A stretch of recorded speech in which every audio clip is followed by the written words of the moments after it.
Hello, hello. Welcome to the Gene Key Transits with Monifa. So we're talking all things Gene Keys, all things transits. Um, so we do reference Western astrology so that people that don't have a good foothold in Gene Keys have an opportunity to join in the fun. And I'm also referencing human design and specifically quantum human design, which was developed by Karen Curry Parker. So I like to kind of bring all the puzzle pieces together and then have my own intuitive response to all that yummy information that we get through each transit. And how we apply it here is we look at what that means for our businesses, what we're trying to create in the world. And how do we get there with our spirits intact? I think is another kind of a thing that I don't talk about a lot, but it is part of just how I'm looking for information and how I function. So, yay. So this month we are looking at a new moon in Pisces. Yay, new moon in Pisces. And so in human design, it is in gate 37, quantum human design, it is the gate of peace. And the shadow here in the gene keys is weakness. The gift is equality, and the city SIDDHI is tenderness. Right. So we have this expression of how we are feeling about what life is happening and how are we doing things about that. What do we feel like must be done in the lines of our emotions? That's the way the channel works. It's called the channel of community. For those, again, who are more into the human design, Gene Keys names those channels again by without the reference to Ra Urufu's human design. So it's kind of his own download with the same basis of I Ching and all that, but it's a pretty profound illumination of the human design and the work of I Ching as well. In my opinion, I'm sure there's better opinions on I Ching out there. So yeah, I'm starting to learn a little bit more about that just so I can have an understanding of that reference and kind of where he's seeing the evolution of those references. And then I'm always interested in the original kind of pieces of things because we have so much to learn from the indigenous peoples. If we would pay attention more to that wisdom, we would be a lot further along. And sometimes we get away from it just because we don't understand it by the way our Western societies are functioning. But I do think Richard Rudd has thought that out. He has actually studied I Ching. It's not something he just did a fly by night pass on. So, but we all have to do our own research. So there's that. So in the weakness shadow, we're looking at this feeling of not being supported. That's the fear it's coming from, that we won't be supported, that we won't get what we need. And so that feeling is coming from this imbalance of yin yang. Again, there's a big rootedness in I Ching here from the 64 keys, 64 gates, the reference to DNA, energy, human design. The human design also references that, just kind of loosely. You kind of get it if only if you kind of do the deep dive and learning on that. But on Gene Keys is almost like, I wouldn't say centered, but it is part of the descriptions of each key. And so when we have that understanding, then we can bring that in. So if you have any understanding around yin yang, where they have the little dot of dark in the field of white or light, and then they have the little little dot of light in the field of dark. I'm sure a lot of us have seen that in the yin yang symbol. it is this understanding that there's not it's not important to have more of any one thing, that all things are kind of part of each other, and that if we lose sight of having that as a rebalanced point, then we become unbalanced. And that's what we have perceived happening in like the patriarchy of society, and how it's become imbalanced, and in the shadow aspects. And then what it will take to rebalance, I think, has been a lot of the conversation in most of our generations, right? And then, like, what does that even mean when we come to the aspects of why are we talking in the aspects of gender at all? And that is also brought up in the Gene Keys. He talks about how the problem is that we are identifying with our gender at any level because it's not who we be is not the physical body, but our spiritual selves, right?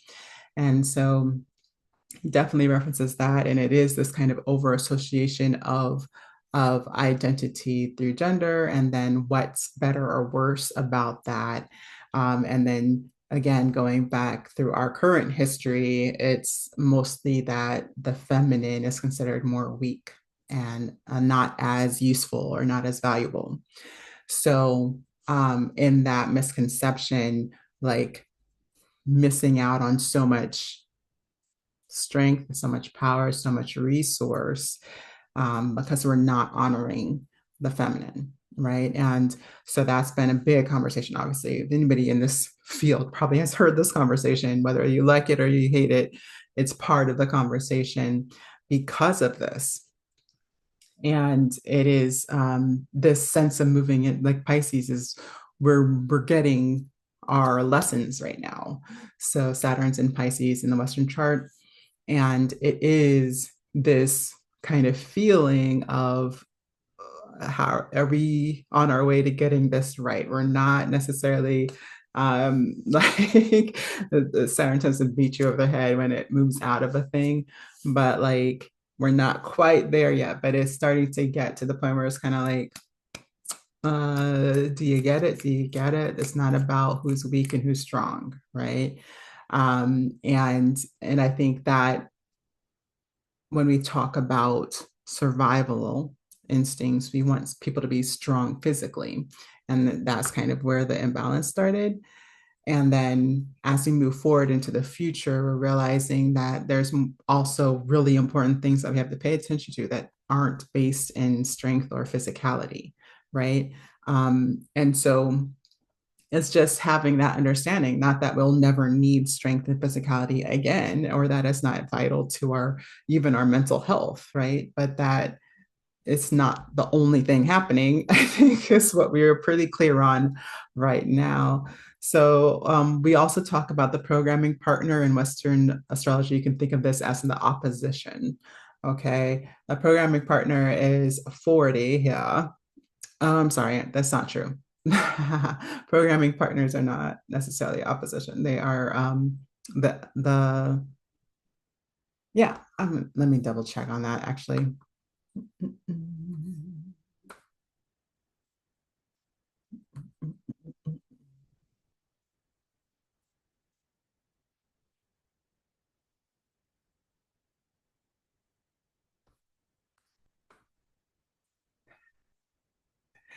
Yeah, so I was right. Yeah, so programming partners are considered the oppositions, right? So I also look at the channel completion, which is a different key.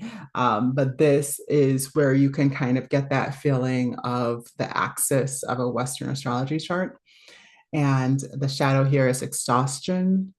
So it's kind of understanding that if we are devaluing what we consider the weaker sex, right? If we're devaluing feminine, then we become exhausted. We exhaust resources, we exhaust our energy, we exhaust the capacity and fulfillment of the family. And then it keeps going, right? We exhaust the ability to sustain community. We exhaust the ability to have a thriving government and economy. So it's it's a ripple effect. That's the truth of any energetic pattern. That's why we love studying them, right? So, so the ability to step into equality, which is just recognizing that that power is not dependent upon duality, right? It's actually something that is a culmination of unity. It builds a resolve that sustains from within, right? So that's the kind of programming partner axis of the opposition here. And it's powerful, right? If you can recognize that, and if this is your in your chart, then you kind of have this sense innately. You may have had early life lessons that made you feel like the opposite was true.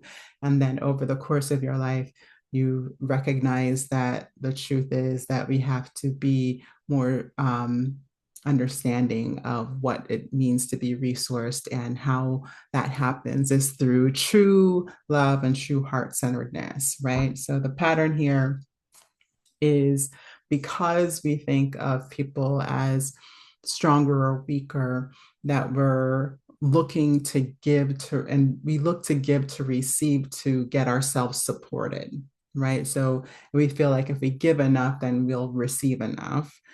So we are always having this kind of tit for tat idea that creates a trauma pattern, whether that means that you feel like you've been giving so much and you're not receiving anything, or that you're giving to the wrong people and they're not giving, and they don't have the scruples, I don't know, to give back to you.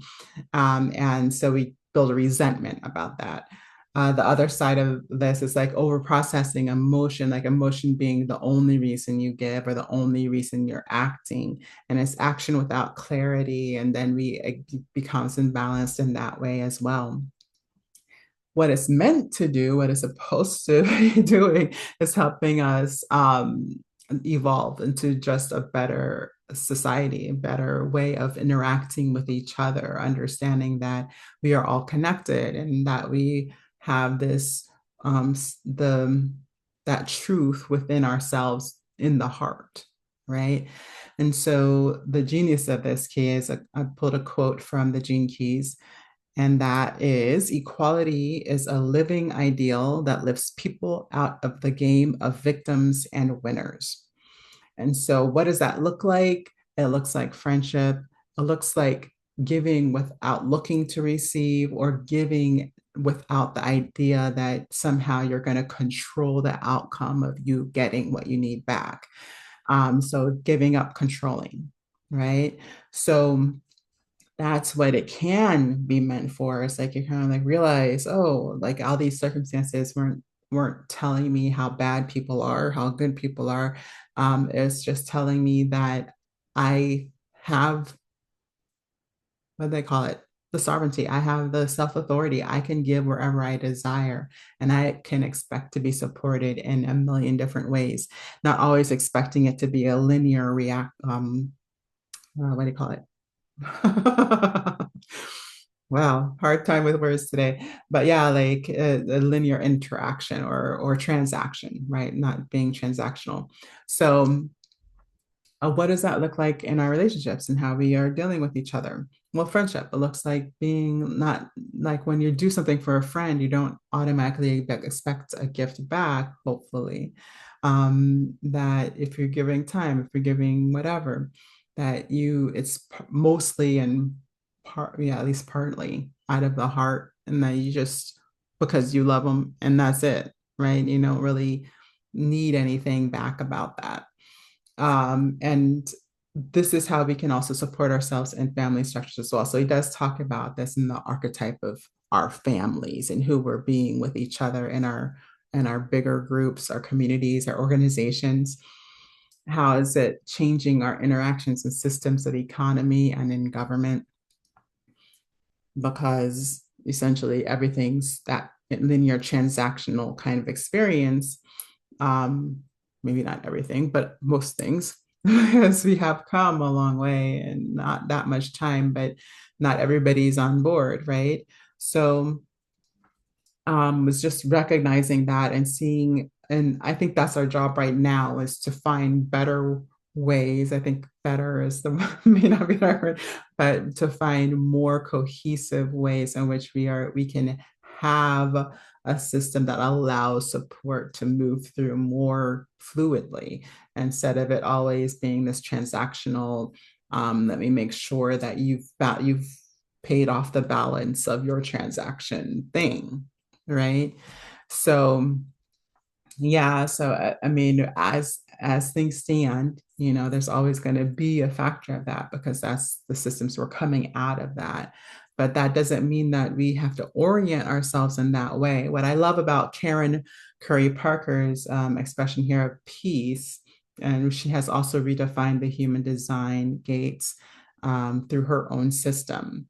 And we have called it kind of a feminine approach to human design, right? So it's just this feeling that it's not about strictures and cutting off. It's about how are we resourcing the system of the human body, right? And because we're all kind of functions of these gates and expressions of these archetypes, right? And then how we fit together is much like how the human body functions as a system as well. So she calls it peace. 37 is peace for Karen Curry Parker. And this is from her book.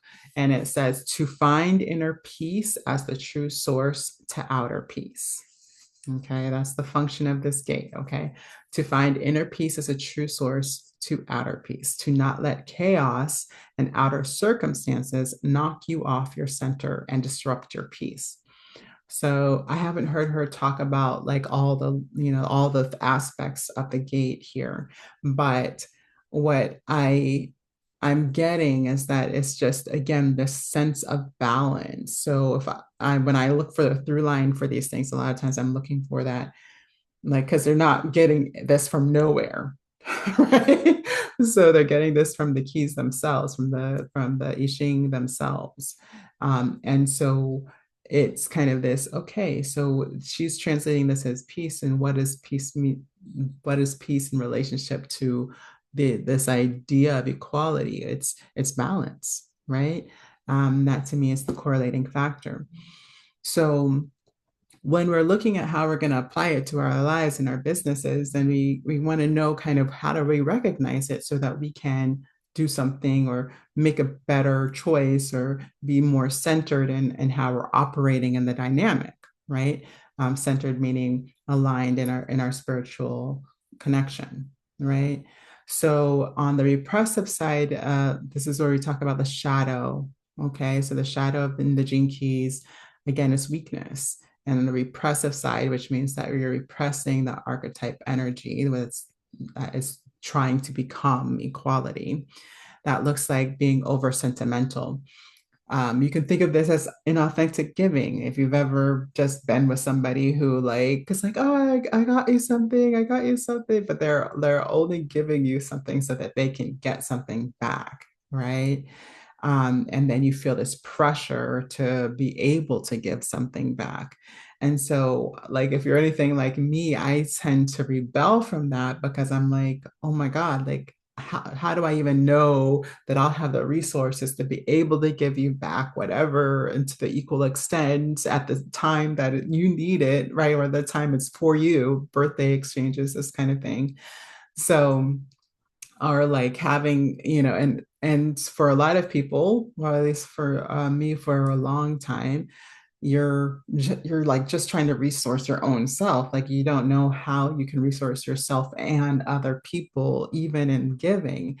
And that is like a lack mentality that wants to be evolved, right? But that doesn't, we're all living in the world, and it may not work out. So if we are recognizing that, like, we're like, ooh, that can be something that we start reading as selfish, like you're only giving as a selfishness so that you can get something from or out of me, even if that's only emotion. That sometimes we feel victim to that, right? On the reactive side, again, if this is reacting to the energy that wants to create equality, it looks like being cruel. So what happens here is that we don't believe that things are equal. We don't believe I can equally give as much as you have given, right? Which is not a, the idea that it has to be transactional in the way that it's going to cost as much, it's going to take as much time and effort. It's going to, all these ideas that we build around it, that aren't really true when we're talking about the gift giving scenario, but we create that idea by our understanding of hierarchy in our systems, right? Or that the one way of doing it is better than another. Expensive is better than cheap, or that's in that perspective, it'll be considered cheap, right? Or time is better than paying, right? Or paying more money. So like when we start making those inequalities, then it makes a victim out of whoever we are perceiving as not within that structure of power. So whoever doesn't have the money or doesn't have the time or doesn't have the emotional resource, right?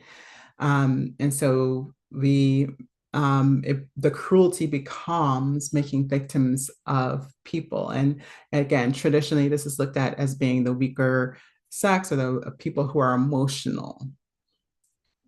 So it looks like being cruel to people who are overly sentimental, right? So if you are not in the context of understanding the power and the status and the all the things, then you're just being over sentimental. You deserve whatever you get, which is how some people function. That's why a lot of over sentimental people feel victim to people who are cruel, right?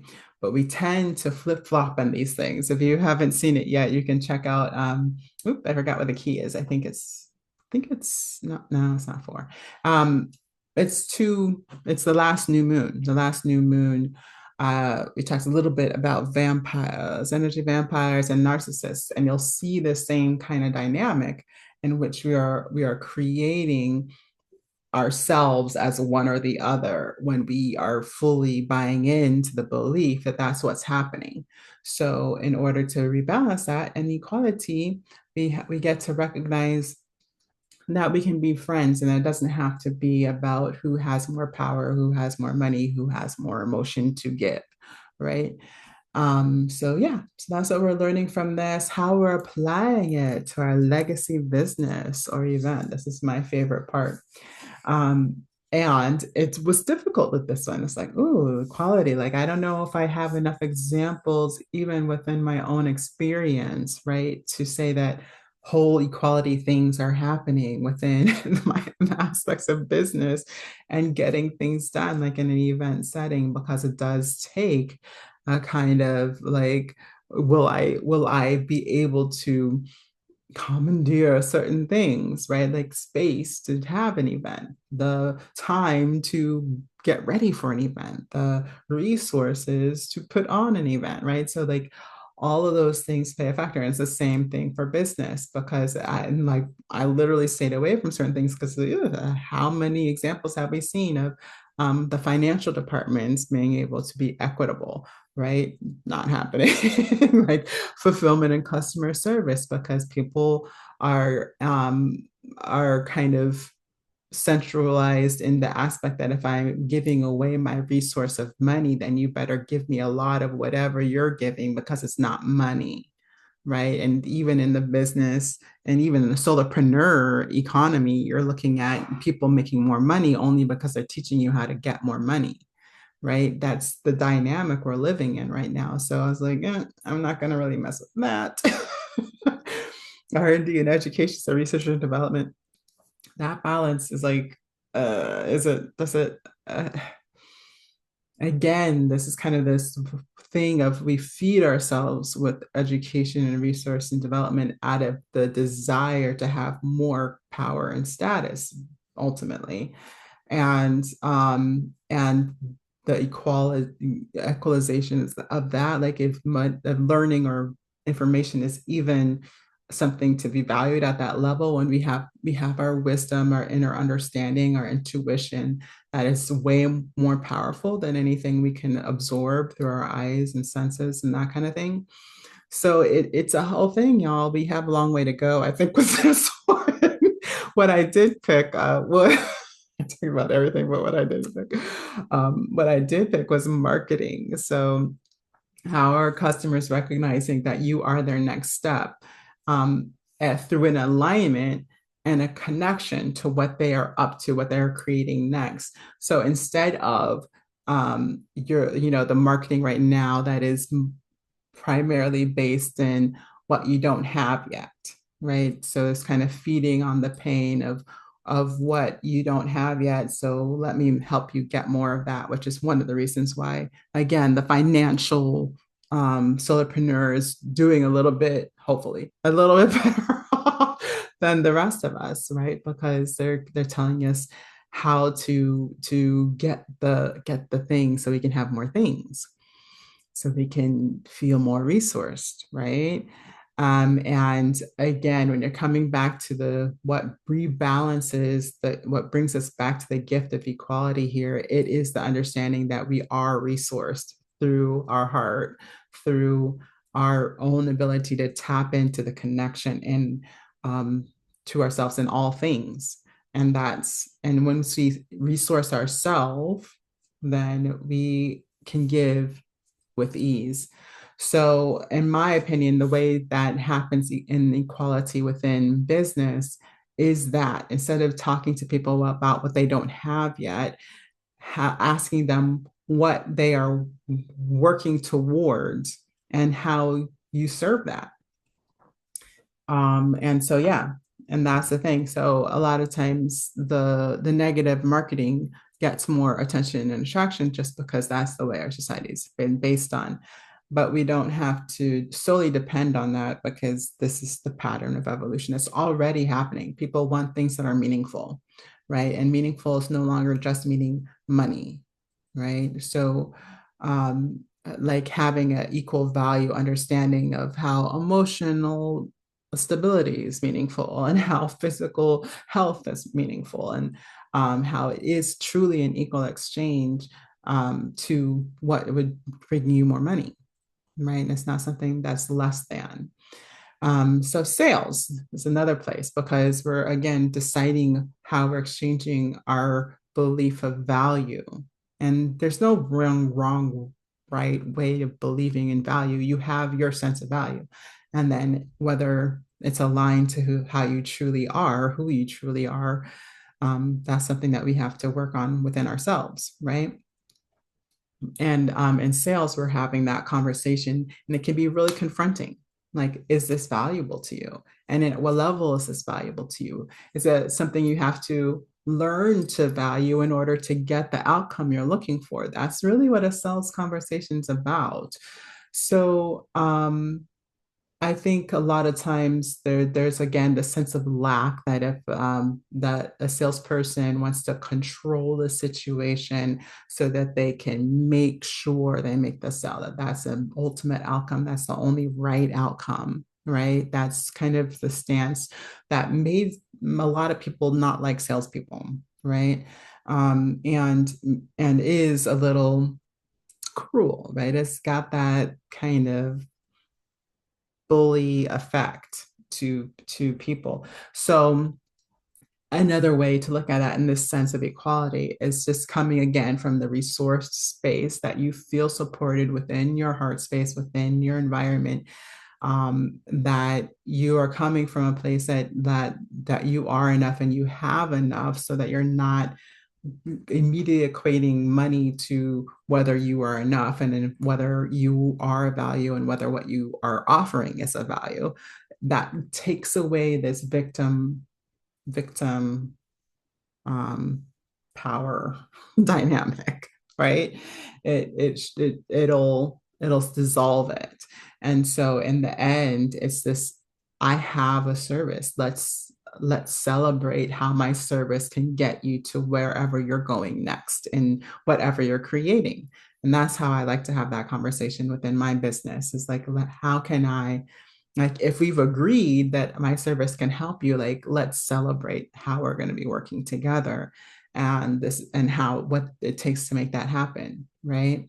So in management, I also felt like I had to kind of touch on this. I didn't really want to, honestly, because it's a whole, I think it could do a whole seminar on this by itself, because management is this field of hierarchy. We have understood it as a place where the upper management is in charge of the lower management, and it's a top-down dynamic of hierarchy that just makes it innate to the system to have a victim, right? The person at the bottom is the victim. That's just like what happens in a hierarchy. So, like just recognizing that if we're having management systems, that the tendency is to move towards this kind of what I think of as crazy making. When I think of as crazy, is that we would think that is true. That just because you have a different position than I do, that you have more power, authority, and an ability to make me not meaningful or valuable, or not honoring what I feel, what I need, what I'm contributing, right? Like the idea, that's just crazy to me. That's crazy, right? Like I understand where we got that idea, but that is tends to be the pattern, right? So the idea of managing from the heart. So again, if you haven't seen some of my other material, the Verve Vision podcast, we've talked about the book, 15 Commitments to Conscious Leadership. And I think if you understand the dynamic of this management and the style of management that we've been accustomed to, and the style of management that's needed, especially for this next generation. I mean, it was already for this last one that's already becoming adults now. And we can already see how those discrepancies are not serving the business, and it's not serving the people that are in the business, right? And it's not going to get better. We have to do better with the valuing of people, regardless of level of and even, yeah, like even in this whole age dynamic and sex, obviously, like if we're still looking at that as a factor. So it really is something that for the people, I always think there's so much work to do. Like if I do a seminar on this, like I can't do my work, right? That's how I prioritize. And and so there's somebody out there that has a better understanding of management, maybe has experiences of it and knows how it works and how it doesn't work. I know you're out there because I actually just had a conversation with somebody who is that person. So this is your area, right? How can you create the new evolution of what management looks like, with the understanding of equality, of being served and resourced um, within, and then carrying that with to how we are nurturing our organization and the people above and below us. So yeah, so I think that's it for today. That's my little 2 cents on Gene Key 37. And yeah, I hope you appreciate that. We are doing uh our what do you call it? Our Verve Vision podcast today. So that'll be really good. We're going to talk about our experience with Likeable Badass, which is an amazing book that I do recommend, obviously, because we are doing it in the book club for Verve Vision. So if you don't know about that yet, go over there, check that out. It should be fun if you show up live to our event at 1 o'clock today. It'll be live on YouTube and on our Facebook pages if you can find us. Susie Vine and I, Monifa Harris. You can look up our names to see what happens. And yeah, I'll be giving away a free vocal superpower session if you comment, whether that be on Facebook or on YouTube. Okay. And I will see you there. And I hope you have a great rest of your day. Ta ta for now.